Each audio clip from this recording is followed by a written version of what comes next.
Baik anak-anak, tujuan pembelajaran kali ini, Ibu berharap kalian dapat memahami siklus air, mengidentifikasi tahapan-tahapan siklus air, serta memahami manfaat pentingnya siklus air bagi kehidupan makhluk hidup di bumi. Kemarin kalian udah belajar apa anak-anak? Cuaca. Cuaca ada apa aja? Hujan, panas, salju.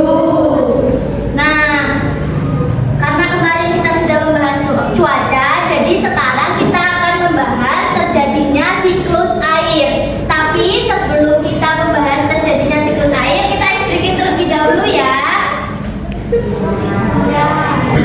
Oke, kita akan ice breaking. Tepuk semangat. 1, 2, 3. Tepuk semangat. Dang dang dang. Ding ding ding. Dung dung dung. Dang dang dang. Ding ding ding. Dung dung dung. Se. Aha aha. Aha aha. Se.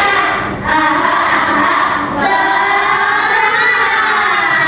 Oke, berarti kita semua sudah semangat untuk masuk ke materi terjadinya siklus air.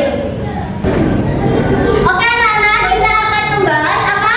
Terjadinya siklus air. Nah, hari ini kita akan membahas terjadinya siklus air. Apakah kalian tahu dari mana asalnya hujan? Terus?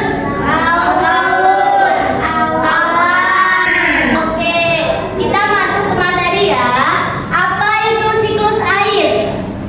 Hujan itu berasal dari siklus air. Siklus air adalah perputaran atau sirkulasi air secara terus-menerus dari bumi ke atmosfer dan kembali lagi ke bumi.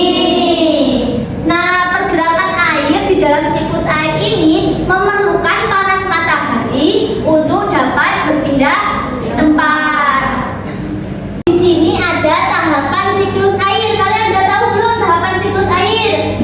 Belum. Nah, kalau belum tahu, kita akan mempelajari tahapan siklus air di mana bakal nanti bisa terjadi hujan. Siklus air melalui beberapa tahapan. Yang pertama